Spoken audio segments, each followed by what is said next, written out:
నమస్కారం. శుక్లాంబరధరం విష్ణుం శశివర్ణం చతుర్భుజం ప్రసన్నవదనం ధ్యాయేత్ సర్వ విఘ్నోపశాంతయే. ఎటువంటి విఘ్నాలు కలగకుండా ఉండాలని ఏ కార్యాన్ని ప్రారంభించేటప్పుడైనా మనం విఘ్నేశ్వరుణ్ణి పూజిస్తూ ఉంటాం. మానవులే కాదు, దేవతలు కూడా జ్ఞానానికి అధిష్టాన దేవుడైన గణపతిని పూజించేవారని పురాణాలు చెబుతున్నాయి. మరి ఈ గణపతి పూజలోని ఆంతర్యం ఏమిటి? ముఖ్యంగా భాద్రపద శుద్ధ చవితి నాడు వినాయక చవితిని జరుపుకోవడంలోని విశిష్టత ఏంటో తెలుసుకునే ప్రయత్నం చేద్దాం. మరి ఈ నేపథ్యంలో భక్తి టీవీ ఒక ప్రత్యేక చర్చా కార్యక్రమాన్ని రూపొందించింది. మరి దాంట్లో పాల్గొనేందుకు కొంతమంది ప్రముఖులు మన స్టూడియోకి విచ్చేశారు. ముందుగా వారిని పరిచయం చేసుకుందాం. డాక్టర్ పి అనంతలక్ష్మి గారు, ప్రముఖ ఆధ్యాత్మికవేత్త. నమస్కారం అండి. డాక్టర్ ముదిగొండ శివప్రసాద్ గారు, ప్రముఖ ఆధ్యాత్మికవేత్త. నమస్కారం అండి. చిమ్మపూడి శ్రీరామ్మూర్తి గారు, ప్రముఖ ఆధ్యాత్మిక. నమస్కారం అండి. భాస్కర యోగి గారు, ఆధ్యాత్మికవేత్త. నమస్కారం అండి. అనంతలక్ష్మి గారు, ముందుగా మీరు చెప్పండి, అసలు అంటే మనం ప్రతిరోజు గణేశుని పూజిస్తూనే ఉంటాం కదా, మరి ఆ గణేశుని పూజకి ప్రత్యేకించి వినాయక చవితి రోజు చేసే పూజకి మధ్య వ్యత్యాసం ఏంటి? ప్రత్యేకత ఏంటి వినాయక చవితి రోజు చేసే పూజకి? అమ్మ, ముందుగా భక్తి టీవీ ప్రేక్షకులకి, యాజమాన్యానికి, సిబ్బందికి, మీకు అందరికీ కూడా వినాయక చవితి శుభాకాంక్షలు. ఏ పని చేసినా మొట్టమొదట గణపతిని పూజిస్తాం. ఆదౌ నిర్విఘ్న పని సమాప్త్యర్థం మహాగణాధిపతి పూజాం కరిష్యే అని. ఆఖరికి వినాయక చవితి నాడు గణపతి పూజకు ముందు కూడా ఇది చేసిన తర్వాతే వినాయక చవితి చేసుకుంటాం. ఆ వినాయకుడు, ఆ గణాధిపతి ఎవరైతే ఉన్నారో ఆయన నిర్విఘ్న పరిసమాప్త్యర్థం మనం చేసేటటువంటి పనులు ఏదైనా సరే ఆఖరికి చేస్తున్నటువంటి పూజ కూడా విఘ్నాలు లేకుండా కొనసాగాలి అన్న ఉద్దేశంతో గణపతి పూజ చేస్తున్నాం. ఈ గణపతి ఈ గణాధిపత్యం పొందినటువంటి రోజు, విఘ్నాలకు అధిపతిగా అభిషిక్తుడైనటువంటి రోజు, ఆ పెత్తనం ఆయనకు వచ్చినటువంటి రోజుని భాద్రపద శుద్ధ చతుర్థిగా చెప్తారు.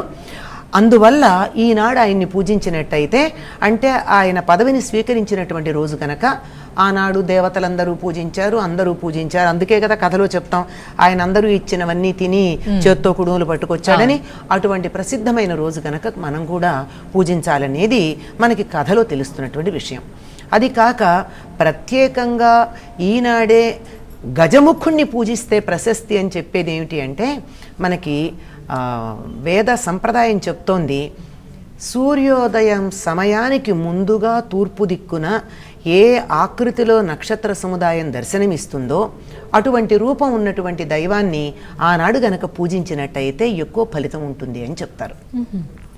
భాద్రపద శుద్ధ చతుర్థి నాడు సూర్యోదయానికన్నా కాస్త ముందుగా లేచి మనం తూర్పు దిక్కున కనుక చూసినట్టయితే సూర్యుడు ఉదయించేటటువంటి ప్రాంతంలో ఏనుగు తొండం ఆకారంతో ఉన్న నక్షత్ర సముదాయం కనపడుతుంది. దానికి కిందగా మూషికం ఒకటి కనపడుతుంది, అంటే మూషిక ఆకారంలో ఉన్నటువంటి నక్షత్రాలు కనపడతాయి. కనుక మూషిక వాహనంగా కలిగినటువంటి వాడు, ఏనుగు తొండం కలిగినటువంటి దైవం ఎవరయ్యా అంటే వినాయకుడు, గజాననుడు. అంచేత ఈనాడు గజాననుణ్ణి పూజించినట్టయితే సర్వ శుభాలు కలుగుతాయని చెబుతూ, దీనికి కారణం ఏమిటి అన్నది మనకి పురాణాల్లో చెప్పే విషయం ఏమిటంటే, ఈయన విఘ్నాధిపతి, విఘ్నాలు లేకుండా చేస్తాడు అని. ఇంకా ఈనాడు వినాయకుడిని పూజించుకోవడంలో చాలా చాలా విశేషాలు ఉన్నాయనుకోండి. మీరు అడిగినటువంటి ప్రశ్నకి సమాధానం ఇదమ్మా. సరే, ముదిగొండ గారు మీరు చెప్పండి, అసలు ఈ వినాయకుడు ఎవరు అని చారిత్రక ఆధారాలు ఏం చెప్తున్నాయి అంటారు దీని గురించి? వినాయకుడు, ఇక్కడ వి అన్నటువంటి అక్షరం సంస్కృతంలో రెండు రకాలుగా వాడతారమ్మా. ఒక అర్థంలోనేమో విశేషమైన అని అర్థం వస్తుంది, ఇంకొక అర్థంలోనూ వ్యతిరేక అర్థం వస్తుంది. ఆ సంస్కృత భాష మర్యాద అట్లా ఉంటుంది. ఇక్కడ విశిష్టమైనటువంటి నాయకుడు, నై అంటే టు లీడ్, అందరి దేవతలను ఇతను ఆధిపత్యం వహిస్తూ ఉంటాడు కాబట్టి ఈ మహాగణపతి, ఈయనకు వినాయకుడు అనే పేరు వచ్చింది.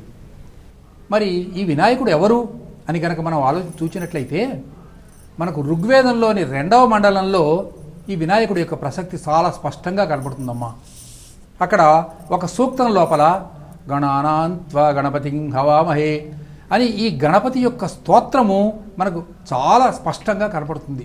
కాబట్టి ఈ గణపతి అన్నటువంటి వాడు మధ్యలో వచ్చిన దేవుడు కాడు, ఇతడు ఋగ్వేద దైవమే అని మనం స్పష్టంగా మనం ప్రతిపాదించవచ్చు. అంతేకాదు, మనకు యజుర్వేదానికి, అంటే కృష్ణ యజుర్వేదానికి అనుబంధంగా ఉన్నటువంటి తైత్తరీయ సంహితలో కూడా, అంటే శతరుద్రియంలో కూడా మనకు గణపతి యొక్క ప్రసక్తి స్పష్టంగా కనపడుతూ ఉన్నది. అందువల్ల ఇతడు వైదికమైన దైవమే. తరువాత పౌరాణికమైనటువంటి దైవంగా మారాడు. పౌరాణిక దైవం అంటే ఏమిటి? పార్వతి పరమేశ్వరులు పిండి బొమ్మతో ఒక గణపతిని తయారు చేయడం, ఇదంతా కథానిక రూపంలో తర్వాత వచ్చినటువంటిది. ఇక మరి ఈ ఓంకారానికి గణపతికి ఏమైనా సంబంధం ఉన్నదా అని కనుక మనం చూసినట్లయితే, హస్తం అంటే చెయ్యమ్మ. మనం చేత్తోనే భోంచేస్తాం అనుకోండి. అయితే ఈ హస్తం అంటే తొండం. గణపతికి అంటే ఏనుగుకు తొండమే చెయ్యి, దానికి వేరే ఇంకో చెయ్యి ఉండదు. అందువల్ల ఏనుగు ఏం చేస్తుందంటే తన యొక్క తొండముతో మంచినీళ్ళు తాగుతూ ఉంటుంది. తొండము దాని యొక్క హస్తము తొండమే. కాబట్టి హస్తా నక్షత్రము నాడు, అంటే హస్తా నక్షత్రం ఎప్పుడైతే ఉంటుందో ఆ హస్తా నక్షత్రం నాడు హస్తి ఏనుగ ఆకారంలో ఉన్నటువంటి దైవం మనకు కనపడుతూ ఉంది. కాబట్టి భాద్రపద శుద్ధ చతుర్థి ఆనాడు ఈ తొండము రూపంలో ఉన్నటువంటి ఏనుగ, ఆ ఏనుగ ఎలా ఉంటుందో మన ఓంకారాన్ని, అంటే తెలుగు ఓంకారం కాదమ్మా, సంస్కృతంలో ఉన్నటువంటి ఓంకారాన్ని ఇలా ఒకసారి రాసి చూసుకుంటే మనకి అందులో మీకు గణపతి కనపడతాడనమాట. పైన గణపతి తల్లాగా ఉంటుంది, తర్వాత ఇలా చూసినట్లయితే గణపతి యొక్క తొండం కిందికి వచ్చినట్లు కనపడుతూ ఉంటుంది. కాబట్టి ఓంకారము, ప్రణవము, గణపతి వీళ్ళందరూ కూడా పర్యాయ పదాలే, ఒకదానిలోంచి ఒకటి వచ్చింది. కాబట్టి గణపతి వేరు, మిగతా దేవీ దేవతలు వేరు కాదు. లక్ష్మీదేవిని కనుక మీరు పూజించినట్లయితే మీకు సంపద వస్తుంది. విష్ణుమూర్తిని కనుక పూజించినట్లయితే విశ్వవ్యాపకుడు, విశ్వవ్యాపకత్వం వస్తుంది. శివుణ్ణి పూజించినట్లయితే మీకు మంగళం వస్తుంది. ఏ దేవతను పూజించినట్లయితే ఆ దేవత తన గుణగణములను మీకు ఇస్తాడు. కానీ విఘ్నేశ్వరుని పూజించినట్లయితే మీకు విఘ్నాలు రావు, విఘ్నములను అతడు ఇవ్వడు, ఉన్న విఘ్నాలను పోగొడతాడు. అది మిగతాది. లక్ష్మిని పూజిస్తే లక్ష్మి ఇస్తుంది, కానీ విఘ్నేశ్వరుని పూజిస్తే విఘ్నాలు ఇవ్వడు, విఘ్నములను తీసివేస్తాడు. అందుకని మనం ఏ పని చేయాలనుకున్నా మొట్టమొదట మనకు అర్ధబలం కావాలి, అంగబలం కావాలి, దైవబలం కావాలి. 3 బలాలు ఉన్నప్పుడే వాడు విజేత కాగలుగుతాడు. ఈ దైవబలం కావాలి అంటే మనం విఘ్నేశ్వరుని ఒకసారి పూజించి, నేను చేయదలుచుకున్న ఏ పనైనా సరే, అది విద్య కావచ్చు, వివాహం కావచ్చు, ఏదైనా సరే, దీన్ని అవిఘ్నమస్తు అని చెయ్యండి అని దైవబలం కోసం ప్రతి పనికి కూడా విఘ్నేశ్వరుని పూజిస్తాము. భాద్రపద శుద్ధ చతుర్థి నాడు, ఆనాడు హస్తా నక్షత్రంలో హస్తి కనపడుతూ ఉంటాడు కాబట్టి తప్పనిసరిగా ఆనాడు పూజించాలి. సరే, శ్రీరామూర్తి గారు మీరు చెప్పండి. గజాననుడు అంటున్నాం, గణేశుడు అంటున్నాం, వినాయకుడు అంటున్నాం, విఘ్నేశ్వరుడు అంటున్నాం, ఇన్ని నామాలు ఉన్నాయి కదా స్వామికి, ఇవన్నీ ఎలా వచ్చాయి అంటారు? ముఖ్యంగా ఆయన జ్ఞానానికి అధిష్టానం ఎలా అయ్యాడు, అలాగే దేవతలకు గురువుగా లేకపోతే నాయకుడిగా ఎలా అయ్యాడు అంటారు? మనకు గణపతి అనేక రూపాల్లో మనకు కనపడుతున్నాం, అనేక నామాలు చేస్తున్నాం. ప్రతి మంత్రానికి కూడా మరణాత్రాయతే మంత్ర అన్నారు. ప్రతి మంత్రానికి కూడా మొట్టమొదట ఓం అనేటువంటి శబ్దాన్ని మనం పలుకుతాం.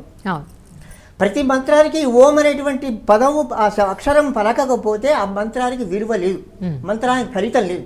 అందుచేత ఈ ఓం అనేటువంటి ఎట్లా పలుకుతామో ప్రతి దేవతలు కూడా, ప్రతి వ్రతానికి కూడా, ప్రతి పూజకు కూడా, ప్రతి కార్యక్రమానికి కూడా, శుభకార్యానికి కూడా, అన్నిటికీ మొట్టమొదట ఈ గణాధిపతిని మనం పూజిస్తాం. ఎందుకంటే ప్రణవాకారంలో ఉన్నాడు స్వామి, ప్రణవాకారంలో ప్రణవ స్వరూపుడే ఉన్నాడు ఆ స్వామి. అందువల్ల ఆయనను మొట్టమొదట మనం పూజిస్తూ ఉన్నాం. అనేక రకాలైన పేర్లు గణపతికి, అష్టోత్తరమే కాదు, సహస్రనామాలు ఉన్నాయన్నమాట. ఎలా పిలిచినప్పటికీ ఆ పలుకుతాడు. అన్నిటికంటే మొట్టమొదట మనం ఏమిటంటే ఓం గం గణపతయే నమః అని ఒక్క మాట అనుకుంటే చాలు.